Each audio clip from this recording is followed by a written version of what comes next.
Welcome to Keeping It Kissel. So you're gonna do a different version every time? I don't know, maybe. I thought that was like the I like the Celine jingle, Dion. just like the... Welcome to Keeping It Kissel. Yeah, it just like, it's a tagline. Like I Yeah. like it. I like it. You like it that? I do. It's like, yeah, I like it. Who's that girl? It's Jess. Yeah, exactly. That, okay, I get it. All right.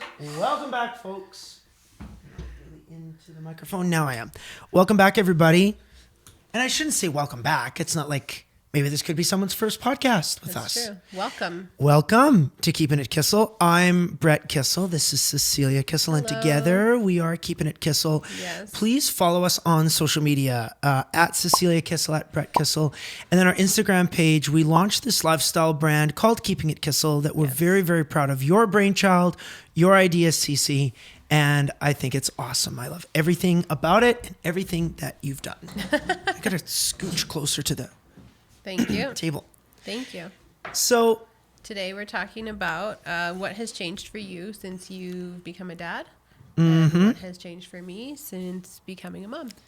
a part of me says I can just say, what has changed for me? Everything. Yeah. End of the podcast. Yeah. But One and done. oh my gosh, there are so many examples of things that have changed that I didn't think I'd be that guy. I didn't Right. think that this would change. Or when one of my buddies who had a baby, or Yeah. someone else be like, oh, this is the way that it is. Yeah. Be like, yeah, not gonna happen for me. Well, and I think we were a little bit different because if I look back, a lot of times new parents or people that aren't even parents have a perspective of that won't be me, fill in the blank. Yep. Blah, blah, blah, blah, blah. That won't be me, And I do believe that we maybe approached it a little bit differently, that we were like, I don't have a clue. I don't have a clue what I'm doing. I'm going to do my best. I don't know, but we shall see. One of the great encounters was the pregnancy. So when you were pregnant with Mila for the very first time, that was so special for me to watch your body change and to know that, because we watched whatever that app was on our phones.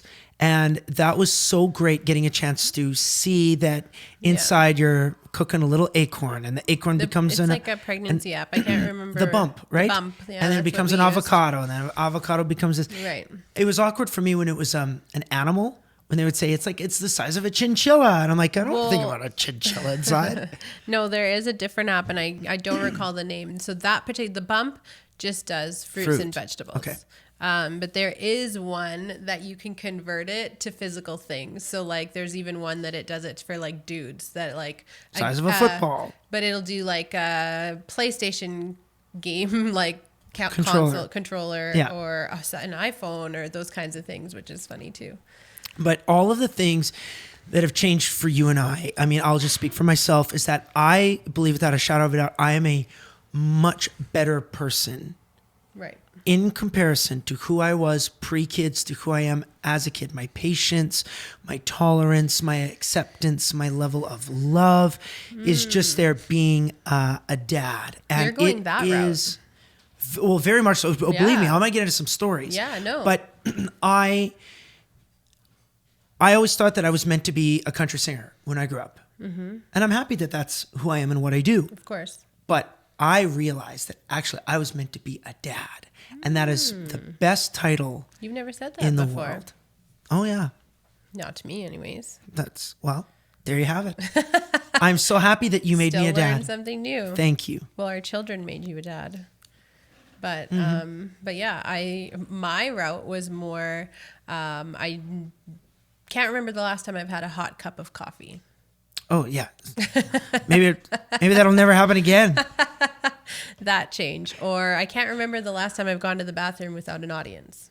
Yeah, you're right. Yeah, that Yeah, has changed. knocking on the door. And it's so funny. It's like the kids, we just try to They just miss you. sneak away. It's like, good Lord. And I literally think, that's fine. I'm just going to sneak away. Yeah. The kids are completely preoccupied. Totally. I'm going to go to the bathroom Yeah. and I'm going to sit on my phone. Oh, they scoped for that. It's like SHIT. the Literally, minute, like nobody's the business. minute you are gone out of sight, you think the coast is clear and it's not.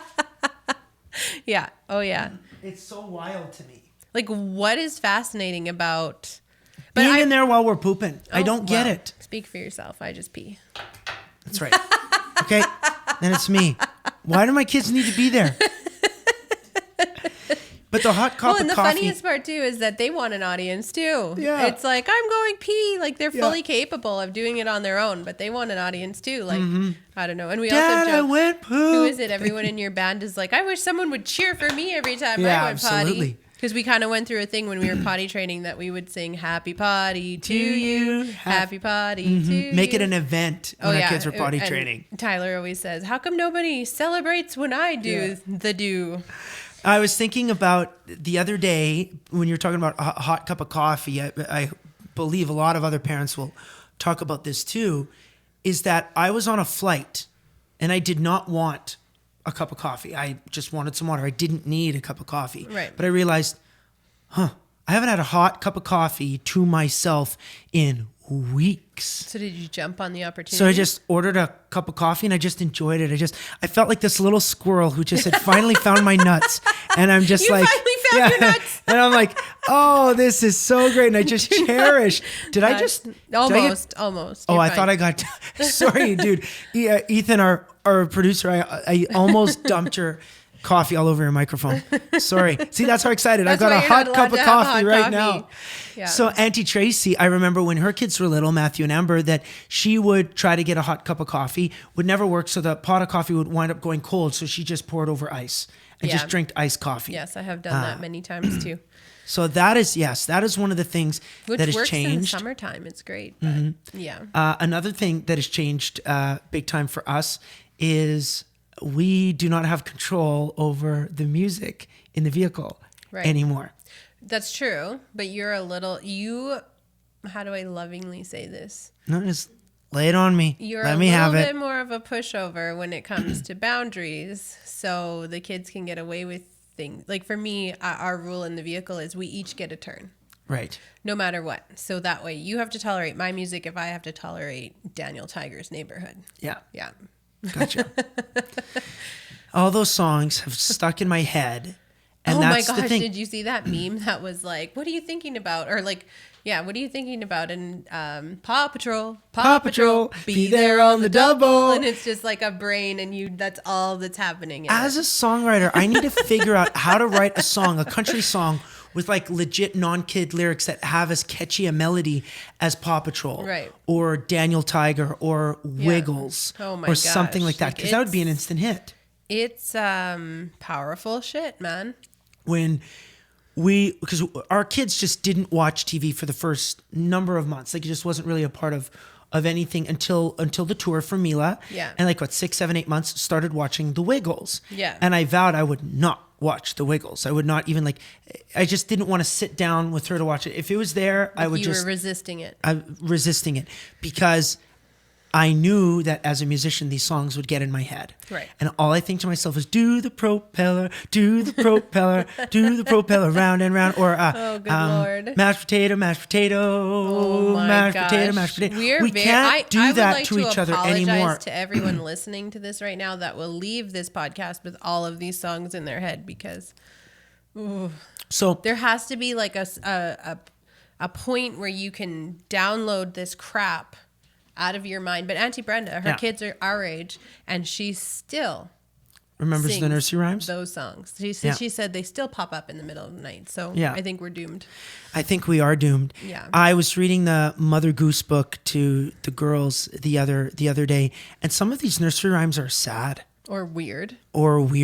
So or creepy. And like I can't give an example off the top of my head, and maybe because again, like we've got a community going and everything like that.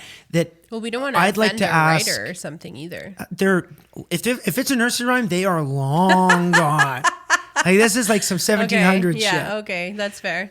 That said, that is one of the things as well that I would have thought that, bedtime would have been a little bit of a different thing. I don't know what it was that I expected, but reading stories to the kids, I thought that in this day and age that reading stories would be like obsolete and not popular anymore, like with for iPads our and stuff. Children? Yes, for our generation's children. Yet when I was a kid and my parents were kids and their parents were kids and whatever, reading bedtime stories has always Right. been a thing.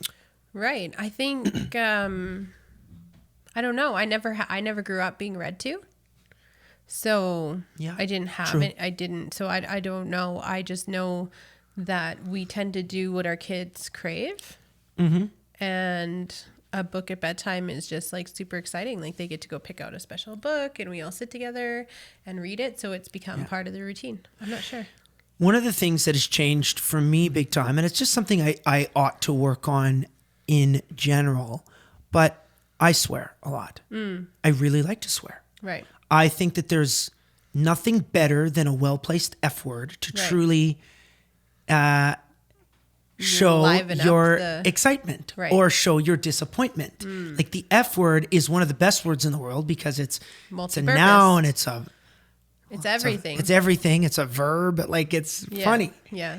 But I can't say even SHIT because the kids are sponges. Oh my gosh. Yes. Right. Did you see that clip on Instagram I sent you the other day Yes. of What was she saying? what was she saying? Anyways, it was the F word. Yeah. But she was saying I like, laughed, but I'm like, they were like, I you- cringed as well. yeah, you were saying, I don't know if to laugh or look away Yeah. or whatever. But yeah, it was a little girl, just for some context. And she was saying some statement. Like it was like, look at him or something like about her little brother. And it came out F-U-C-K. Yeah. Very. Look at that little effer. Or maybe she might have said, are you effing kidding me? Whatever it was, that kind of thing to me makes me laugh, but I know we could never do with our kids. So swearing is something that gosh. I've had to really Yeah, pull back on. I've never let a good curse word go to waste either. I definitely enjoy. Our kids have never sworn because of me, though. Yeah, There's only one time that they've Yeah. ever sworn. Because Out of loud. mom. Because Yeah. of mom, yeah. Yeah, Mila said she was doing something and she said, oh shit. Yeah. And I'm not the kind of person to be like, what are you doing? Don't say that. Da da da da da. I'm very like, oh, what does that mean to you? Like, interesting. And she said, oh, it just means I made a mistake. And I'm like, okay, that's definitely for me then, because Yeah. I say that a lot. Yeah. And I never thought I did. I say it under my breath. I mutter it. So like I kind of thought, I didn't think. Anyways, so obviously that's eliminated from my vocabulary, and it hasn't been said since because I've been like very aware. There was a story about me when I was a little kid where hanging out with Grandpa Bear, Yeah. who would say SOB all the time or the Lord's name in vain and stuff like that. Oh, those yeah. those are my His go-tos. go-tos, yeah. And I was so mad one day. I went, son in the ditch. Sun in the ditch. Yeah, son in the ditch. Very cute. Yeah. Yeah. I think it's cute when kids swear. I just I don't know if we mean- can let ours. No, I mean, let them. If they're going to, they're going Yeah. to do it. But I don't want to encourage it in any way. Because especially me, I'm thoroughly entertained by it. If you could tag Keeping It Kissel, if you've ever posted your kids swearing, Yeah, kids say the darnest things, and I kids would don't know love what to they're see it. saying. So Yeah. it's like for a child to get in trouble for doing what they see is not right. really fair. We're also very careful because we have a little Arya who's a parrot. yes. You could say anything. Say that you love monkeys. I love monkeys. Yeah. Say that like, coffee is the best thing ever. Coffee's the best thing ever. Like it doesn't matter. She doesn't retain it. Like if you tried to say that to Mila, she would say, "But why?" Yeah. And to Aria, it doesn't matter. She just wants to say what we're saying. Yeah, So she Charlie, just whenever loves he it. barks, especially because kids are yeah. napping all the time in our house. So Yeah. if Charlie barks because a FedEx person is at the door Or because the wind blew the wrong way. Exactly. He'll just let out a couple barks. Yeah. And we catch it really fast. And Yeah. we would always say, zip it, Charlie. Yeah. Or, that's enough. And Aria now, anytime For Charlie the would longest bark, time, they both would say, "Zip it." zip it, Charlie. But the most current one, which I never realized I said, this is mind blowing to me that I'm like, they're just little mirrors of everything. And the first time I heard Arya say it, I just about died. She said, "Get a life." And I say that to him when he like tries to get up on the table or Yeah. if he's doing something he Get a shouldn't life, be. Charlie. Get a life, Charlie. And I'm like, I don't say it the way she says it. I say like, "Get a life, Charlie. Get out of here." But the way she says it is like with authority. Yeah. One of the things that I didn't think that I would get into, enjoy, or be a part of was doing our girls' hair. And I've really enjoyed that. That is one of the Yeah. things and the stigmas that like I thought I was going to be a dad's dad. And It doesn't not make you a dad's dad. That's a very sexist. Hey, I'm going somewhere with this. I know So, where you're going. I thought that I was going to be A man's man. a man's man, which I'm just not anyway. Like I'm just Yeah. I love to hunt and fish and stuff like that. But I thought I was going to be like No, but camo wearing, you're in hunting, touch fishing, with your loving every day. feminine side. Like you've always been pro-feminist, pro-women. And I love, Pro-empowerment. for sure, and I love the tea parties now. Yeah. I love braiding their hair. Yeah. I really do. And pigtails for Arya, a big blonde braid for Mila. I love that stuff. And I think they're going to appreciate that so much. I think you're teaching them like just how to embrace being who you are, whatever that looks like, you know, and loving up on them in that way. I was also going to say too that I think you're even more gentle than I am because they can like wince or whimper about the hair. Where for me, it's like, get in there because you're going to be brushing your hair forever. So they can get a little upset with me sometimes where you are like more patient, softer. You don't have long hair or those kinds of things. So I think they'll appreciate that.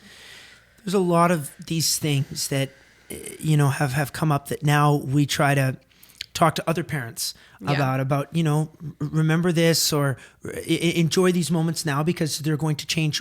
I don't think we've ever brought it up in a negative way because we're such advocates for having children and enjoying your family life and stuff like that. So it's always, I'll be honest, kind of bothered me when other people would give advice to us when we were about to have our kids, be like, life as you know it is about to end. Yeah, it's but like, that chapter is closing, but I was never mad about that. And it always kind of bothered me that people saw it to be so negative. If people were positive, like, oh, that's going to change, but like your new journey you're on will like... Which is what we try to do. Yeah. Because like... I think there's always a way. It's all perspective. It's like you can either be like, say goodbye to your life as you know it, or like say hello to your new life. True. Like there's two. It's all perspective. Yeah. And I wouldn't trade a hot cup of coffee for our lives, for our children. Yes, for the life that we live right now. I'll drink cold coffee every day.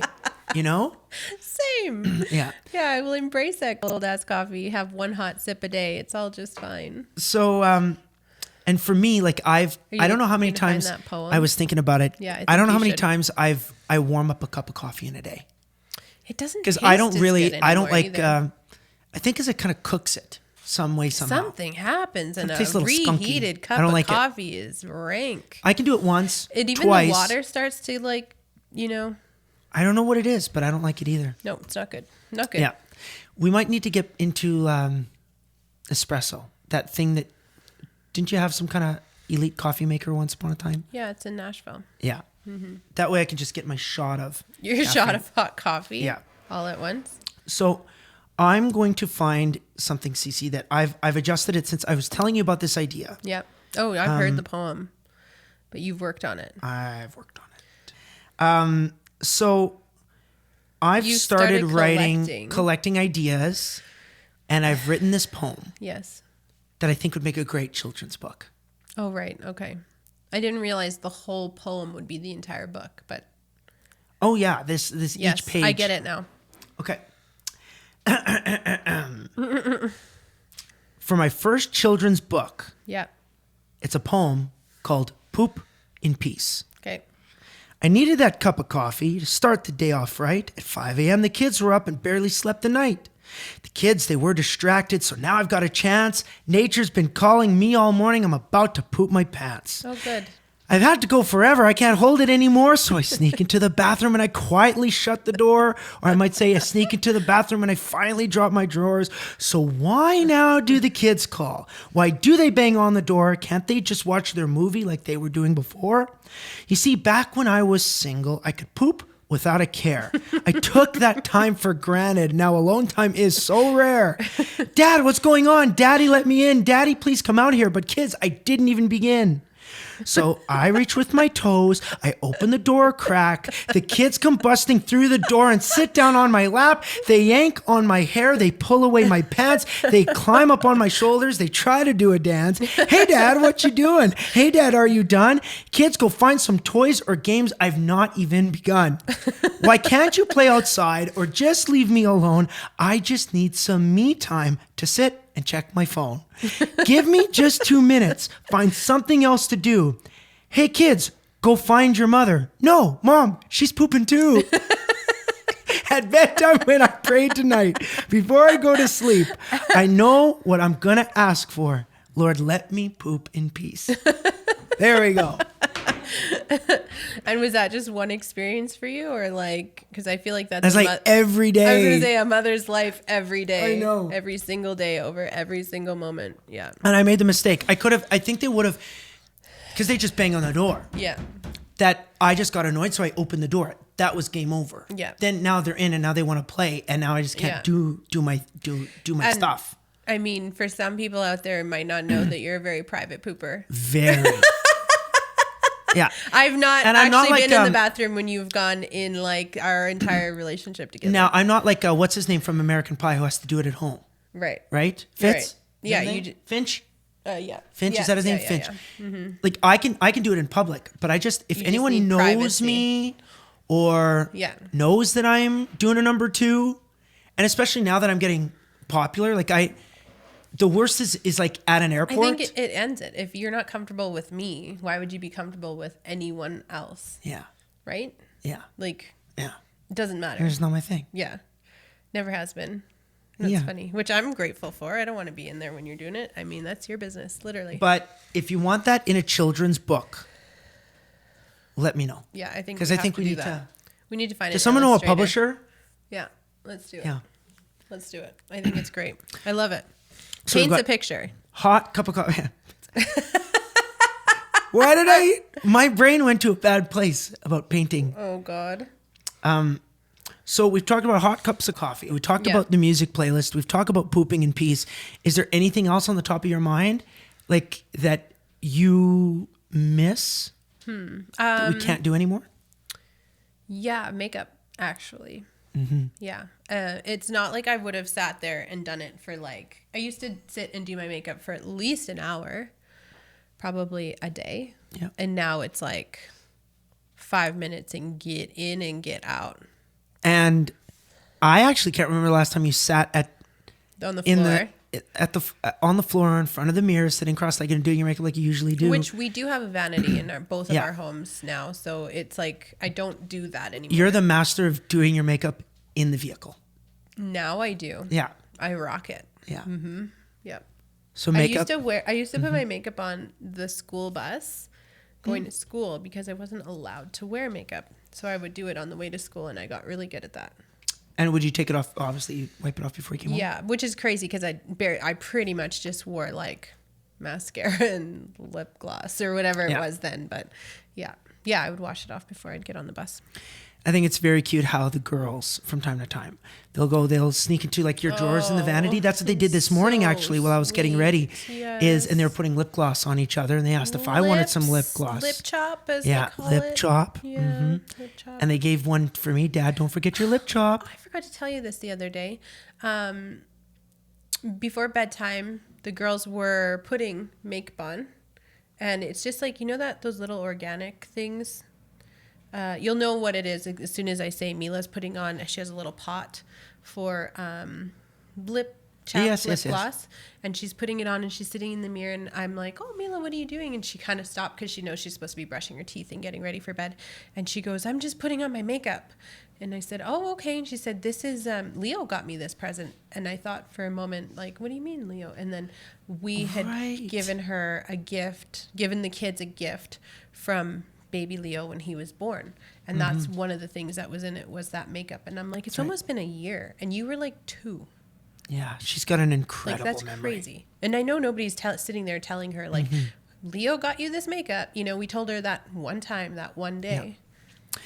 I don't want to, like, in no way, shape, or form am I being negative about parenthood, but I will tell you something that is not my favorite job. That's probably the nicest way I could put it. Okay. Car seats. Yeah. Installing car seats and the amount that we fly and putting them into Ubers and taxis and everything. That one can get you triggered. And it's cold and it's minus 35 and I got to put a car seat. I've seen a car seat get the best of you a time or two. I feel like it's every second weekend because I know they got to be tight and they got to be this. Yeah. And then the worst is when I feel I did an amazing job. It's like a rodeo. And who comes along? And then you come along and then you're like, police. Yeah, and like, oh, this is loose and you forgot to do this and forgot to do that. And then I don't say it like that, but yes. You're not mean about it, but of course I take it wrong. And I'm so frustrated that car seats is something that, just not my favorite. Your favorite. Yeah, I take over if I can, but the truth, it's kind of interesting because in the airports, I don't get weird looks, but I feel a little bit weird that I'm looking after the kids and you go out in minus 40 to do the car seats because you know it's going to be... Yeah. It'll affect my day. If I do it. It's faster. Way faster. Yeah, but then I also think like I am a Nazi about car seats for sure. But my perspective on the car seats is two things. One, it's necessary and it's just like no other option. It has to happen no matter what. Kids always say, Dad, it's tight, it's tight. And our motto is, if it's tight, it saves your life. Yeah. And so there's that. But then I also, my relationship with the car seat is, I'm going to get emotional again. Whenever I look at a car seat and I'm installing it, I think they're still little enough to fit in here. If they were, before we know it, it's like, I'm going to miss it. I will. Yeah. You're right. I put Mila in the booster seat the other day over Christmas. You did what? I didn't drive anywhere. or when we were ice fishing. Yes. So we're on the lake and we're just driving from like... one? I don't know. Must have been one of the other vehicles. So put her in the booster seat, and she's just sitting there like a big girl. And I'm thinking to myself, yeah, you're it right. Is crazy I may miss how it. long they have to sit in that, like in a car seat and then a booster seat before they're out of them. Yeah. Sometimes I wish I could be in a bucket seat, like a grown-up bucket seat. Where? Car seat. Like in your No, like I could sit in one and someone pull the shades. And someone feed me a couple snacks so I could just lay back and snooze. Yeah. But I guess that's what a bus bunk is for. Yeah. But there are so many things that, we do miss. Of course, like we said before, it's not enough to wish that we had the old days back. But anybody who's got ideas of the things that they miss now that they're parents, that they never thought they were going to miss. Yeah. Like the coffee, like going to the bathroom, like putting on your makeup, like having I would control. Love to hear it. There's got to be a massive list. Yeah. Of things, and obviously to each their own. Yeah, and I would be so curious to hear, like, what is it? Because it can be silly things. Like, it can be things that you're like, oh, I never thought that. And then I guess it's like, to those of you listening who might not have children yet, it's not a doom and gloom, like, change is coming, look out. It's not like that. It's like, enjoy that sleep in. Absolutely. You can nap today, go take a GD nap. And enjoy it. And if you want to go out and booze and party all that's night, on the other end of the spectrum, but you nurse that 2-day hangover and you enjoy it because we just that's don't another drink thing anymore. I don't miss the hangovers whatsoever. Yeah. But I'll tell you, when Mila was first born, it was when Aria was first born and the Oilers were in the playoffs and I was partying every night. That was rough on me. Morning came early. Partying till 3 or 4 and then being up at 6. Yeah, but I have a theory that you're allergic to alcohol. You don't get hangovers like normal people. Yeah. That's a fact. They are rough. Yeah. You've like passed out a few times. Like it's not good. I don't drink as much as I used to. Yeah, totally. I save them for special occasions. And when I do, it's great products. Like Long Shot wine or JP Wiser's or Oasis juice. Well, you can't get a high off Oasis juice. Or can you? High on life. So with this community that we're building online, calling it the Kick Tribe, or what do you call them again? The little kickies. Yes, cute. We want to make sure that you tag us or post below once we post, obviously, this episode, And let us know, because that was our list of some of the major things. Yeah. But we want to know the things that you miss, or the things you learned, or what the has things that changed for you since you've joined Parenthood, this like wonderful community that is Parenthood? Yeah. And again, Tell us. This is Keeping It Kissel. You're Cecilia Kissel. I'm Brett Kissel. Please follow us on social media, on our Instagram and all of the platforms. Thank you very much for spending some time and laughing with us. And if we have that book, we'll keep you posted. Yeah. And we look forward to talking to you soon. Thanks. It ain't no secret. The secret to this smile, it ain't complicated. In fact, it's easy to describe. The perfect start to the perfect day. I could say it in a couple words. This morning, having coffee with her.